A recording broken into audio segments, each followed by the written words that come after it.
Farg'ona viloyatida joriy yilning may oyiga qadar 63,3 million dollarlik qishloq xo'jaligi mahsulotlari eksport qilindi. 155 ta eksportyor korxonalar tomonidan olib borilayotgan jarayonlarda gilos mevasiga talab salmoqli ekanligi ko'zga tashlanardi. Xususan, viloyatda shu kunga qadar 18 million dollarlik gilos eksporti amalga oshirildi.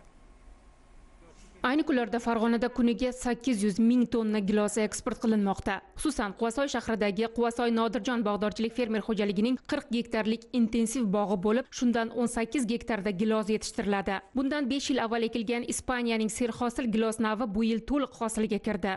O'rtacha bir tup gilosdan 5 kilo 6 kilodan hosil olgandik.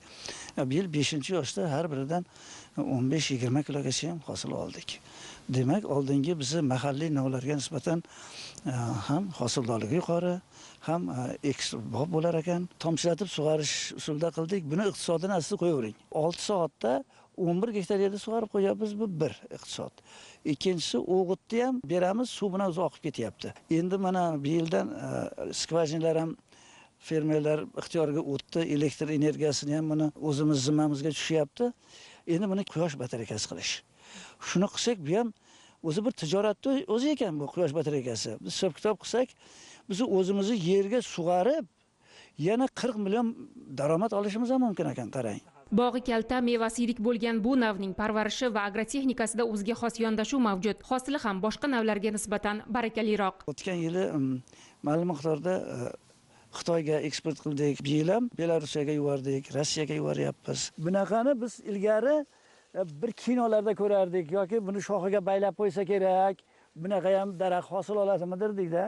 Qaysi bir shoxini qarasangiz, to'la g'ich bargi tayda hosil. Opto urmasin deb bargi ustini yopib ham turar ekan. Bu sortlarni qarang. Hozirda bu kabi bog'larda yetishtirilgan giloslar to'g'ridan-to'g'ri eksportyor korxonalar orqali sovutkichli omborlarda saqlangan holda zamonaviy qadoqlanib, qimmat narxlarda eksportga chiqarilmoqda. Tadbirkorlarni qo'llab-quvvatlab hamda ularga qulay shart-sharoitlar yaratish maqsadida Bojxona qo'mitasi tomonidan amaliyotga joriy etilgan eksport 3 qadamda tamoyili tadbirkorlarga qulay kelmoqda. Buning natijasida bojxona nazorati hamda rasmiylashtirish jarayonlari faqatgina bir marta chegara bojxona punktlarida amalga oshirilmoqda. Bu esa tadbirkorlarning qimmatli vaqtlarini tejalashiga hamda ortiqcha ovoragarchiliklarning oldini olishga xizmat qilmoqda. Galdagi maqsad bog'dorchilik fermer xo'jaliklarida muzlatkichli omborxonalar tashkil etish orqali yetishtirilgan hosilni saqlab, qimmat narxlarda dunyo bozoriga chiqarishga erishish. Bu yo'nalishda Respublika Fermerlar Kengashi huzuridagi fermer xo'jaliklarini qo'llab-quvvatlash jamg'armasi ko'makchi bo'lmoqda. Biz jamg'armamiz hisobidan olingan kredit hisobiga bog'ni kengaytirmoqchi va quyosh paneli o'rnatmoqchi.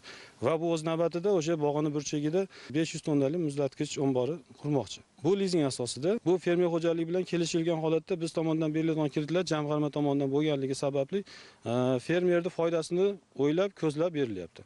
Asosiy gilos bog'lari mavjud bo'lgan Quva tumani hamda Quvasoy shaharlaridagi bog'dorchilik fermer xo'jaliklarida saqlash va qadoqlash tizimi joriy etilsa, sohada qo'shilgan qiymat zanjiri yaratilishi va yilning istalgan vaqtida gilos eksportini amalga oshirish imkoniyati yaratiladi.